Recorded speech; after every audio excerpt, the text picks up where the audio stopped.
मन में संकल्प करके कि हमें कल महाशिवरात्रि का व्रत रखना है, रात्रि में ही संकल्प हो जाना चाहिए मन में, कल महाशिवरात्रि का व्रत रखेंगे। और इसके पश्चात भगवान शिव का स्मरण करके निद्रा करनी चाहिए। फिर प्रातरुत्थाय मेधावी परमानंद संयुतः, प्रातः उत्थाय सवेरे उठ करके आनंद पूर्व समाचरेन् तत्कृत्यम स्नानादिक मतंद्रितः, स्नान आदि कृत्य जो है उनको करना चाहिए। और इसके पश्चात लिखते हैं, साफ शब्दों में लिखा है शिव पुराण में, शिवालये ततो गत्वा पूजयित्वा यथा विधि, शिवालय जाकर, शिव जी के मंदिर जाकर यथा विधि, यथा विधि का अर्थ है जैसी विधि है, या कह सकते हैं यथा विधि का अर्थ है जैसे हम विधि कर सकते हैं। दो प्रकार है अर्थ इसके, दो हैं। यथा विधि माने जो विधि है जो शास्त्र में लिखी है, परंतु देश काल परिस्थिति के अनुसार हम उस विधि को पूरी करने में अगर सक्षम नहीं हैं तो फिर यथा विधि हम जैसे कर सकते हैं उतनी। विधान तो बहुत लंबा है, बहुत विस्तृत विधान है, और उस पूरी विधान को अगर हम पूरा नहीं कर सकते हैं तो फिर यथा विधि जैसे हम कर पाए। शास्त्रों में आता है कर्मकांडों में, यथा शक्ति, यथा साध्य, जितनी शक्ति है, जितनी क्षमता है, जितनी साधना है, जितनी हमारी कैपेसिटी है, जितना हमारा स्टेमिना है, जितना हम कर सकते हैं उतना। लेकिन हाँ, जो बाद में जो लिखा है, नमस्कृत्य शिवम पश्चात संकल्पम सम्यगाचरे, नमस्कृत्य शिवम, शिव को नमस्कार करना, नमन करना अर्थात प्रणाम करना। प्रणाम के अनेक विधि, अनेक प्रकार, सिर झुका के भी कर सकते हैं, धरती में लेटकर दंडवत भी कर सकते हैं, ये भी आपकी अपनी क्षमता पर निर्भर है। अब तमाम लोगों को डॉक्टर बता देते हैं झुकना नहीं है, तमाम लोगों को बताते हैं। अब वो बेचारे कमर के दर्द से पीड़ित हैं, उनको झुकना नहीं, अगर झुकना नहीं तो फिर उनके लिए यथासाध्य जैसी वो साधना कर सकते हैं उतना। नहीं झुक सकते, अगर कष्ट है तो कोई बात, शरीर को कष्ट देना कोई अच्छी बात नहीं है। तब के लोग दूसरे थे जो हजारों साल तपस्या करते थे, शरीर को कष्ट देते थे, पंचाग्नि तापते थे, शीत ऋतु में ठंडी सहते थे। अब वो क्षमता नहीं है, शरीर कमजोर पड़ गया है। ऐसी स्थिति में फिर अगर हम हाथ जोड़ करके, सिर झुका करके, आंख मूंद करके भगवान शिव के चरणों में मन ही मन प्रणाम करते हैं तो निश्चित मानिएगा वह भी हमको उतना ही पुण्य देता है जितना दंड की तरह लेट करके भगवान शिव को प्रणाम करने से प्राप्त होता है। शब्द वही है, यथा शक्ति यथा साध्य, जितना चल सके उतना आराधना करें भगवान शिव की। और अगर कुछ कह सकते हैं तो कह दे, देवो देवो महादेव, जो भी नाम आते हो, देवो देवो महादेव, नीलकंठ नमोस्तुते। और कहिए, कर्तुमिच्छाम्यहं देव शिवरात्रि व्रतम तव।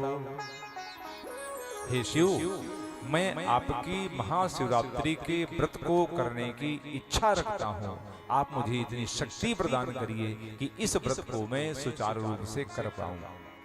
उनसे प्रार्थना करिए, यही संकल्प है।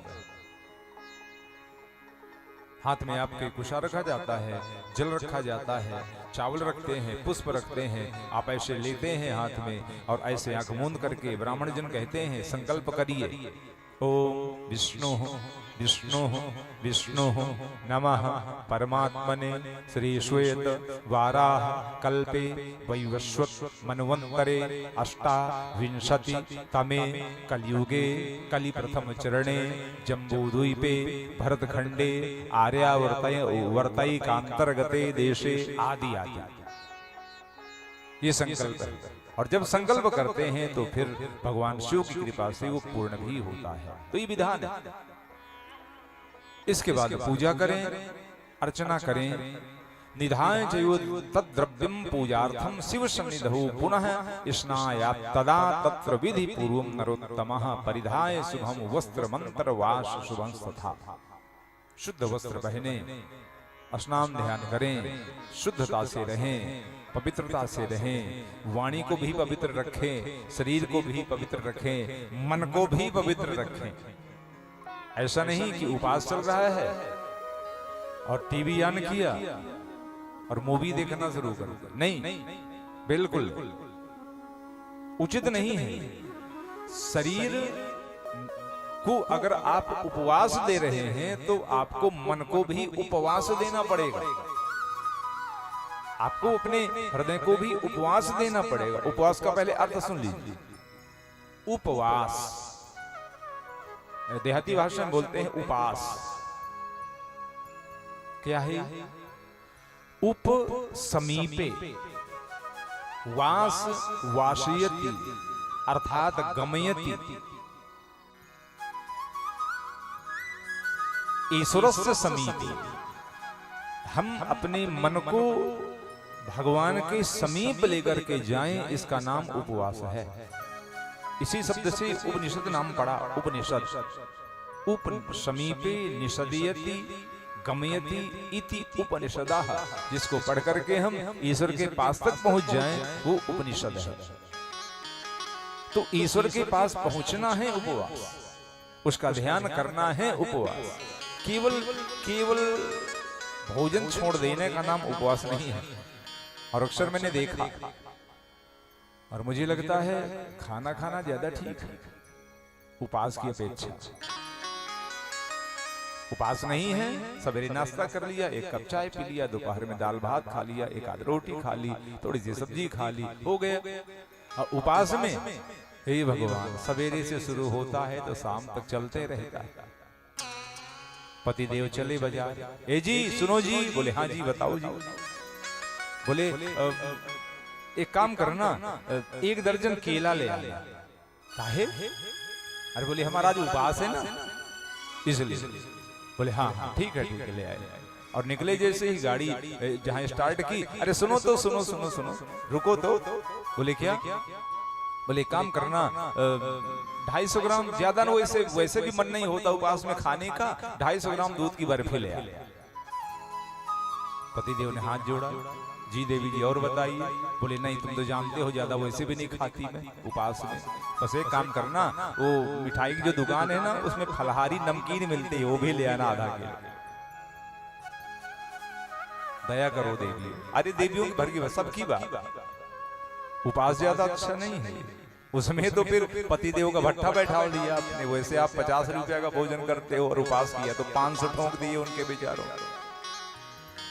उप समीपे, मन को भगवान के समीप ले जाना ही उपवास है। शिवरात्रि में उपवास करना चाहिए। यदि क्षमता है तो दिन भर निराहार रहना चाहिए, यदि क्षमता है तो। बार बार शास्त्र में शब्द आता है यथाशक्ति, यथा साध्य। अगर क्षमता है तो निराहार रहिए, नहीं है तो फलाहार करिए। बहुत सारे फल हैं। फलाहार का मतलब फलाहार, मिठाई आहार नहीं, केवल फलाहार। फल हल्का होता है, उसमें शुगर नहीं होती, उसमें फ्रक्टोज होता है, उसमें ग्लूकोज होता है, जल्दी डाइजेस्ट हो जाता है। इसलिए फलाहार करना चाहिए। पेट को भी शांति मिलेगी, पेट को भी थोड़ा आराम मिलेगा। और यदि नहीं क्षमता है तो फिर आप 2 बार फलाहार कर सकते हैं। शास्त्रों में इसका विस्तृत वर्णन है। चंदनेन विचित्रेण तंदुलैश्चाप्य खंडितैः कृष्णश्चैव तिले पूजा कार्या शंभो परात्मनः।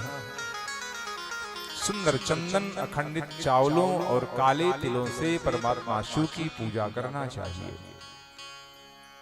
कमल के पुष्प, कनेर के पुष्प, इनको शिव की अर्चना में शामिल करें।